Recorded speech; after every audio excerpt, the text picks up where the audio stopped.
This model kit is based on the Area 51 UFO AE-341-15B by Pegasus Hobbies. I saw this one, and I love these UFO models. As soon as I look at them, things start to pop into my head. And as soon as I saw this, and I saw how much space there was in it, and I'm like, wow, that one's like gonna be fun to put some LEDs and just light this thing up. So I'm gonna use it like a test bed. But I kept looking at it and going, wow, I got options, landing gear, wow. It sort of reminded me of the Close Encounters model, or Close Encounters of the Third Kind, when they're hovering around Devil's Tower. So that's what that sort of reminded me of. I still want to put a guy in here, maybe walking his dog or something, gonna get beamed up. But yeah, this one's still always, I've had it for what, 2 years now that I've been playing with it. And I like the scene, I like the grass, I like the rock, and it just never seems to be finished. And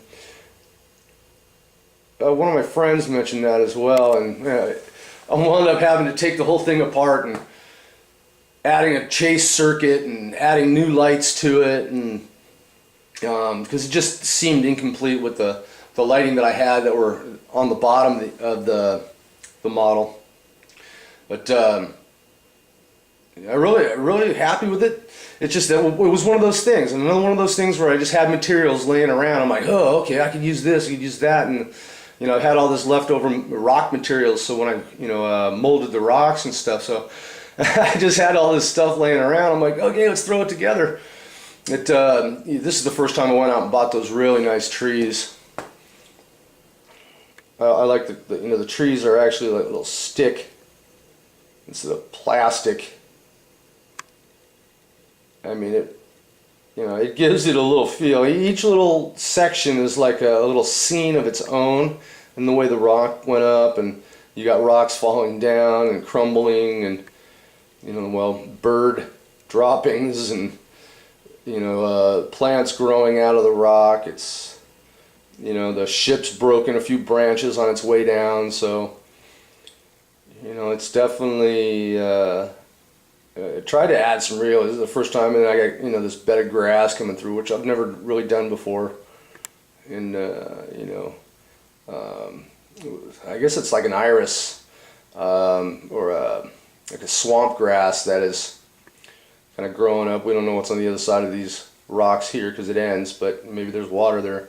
So it leaves a little bit to the imagination too. Whoever looks at it, everybody has a little different situation with it. Well, then again, this is the first time I really got into lighting up the kit. So, well, let's take a look at it. And then I still need to put switches. This one was hard for me to put a backing on because of the way it's shaped. It was sort of meant to go into a corner of a wall. One of those little things to take up a little space if you wanted to, play with it in the kids' room or something. But this is one that I really like when it's, dimmer, because you don't need a lot of light for this one because it lights up the whole little scene, the whole little area. So it does pretty good on illuminating the situation on its own. I'm going to take the lights down.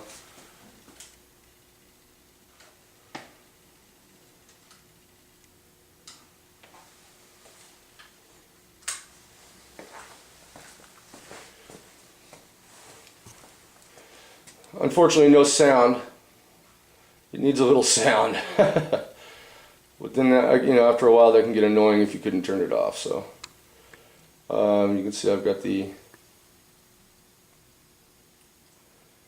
internal lights for the craft, and I had the bottom lights, with a little bit of steam coming off because it's landing. And that wasn't enough. I'm sitting there looking at it, and me and my buddy are going, you know what, it's not enough.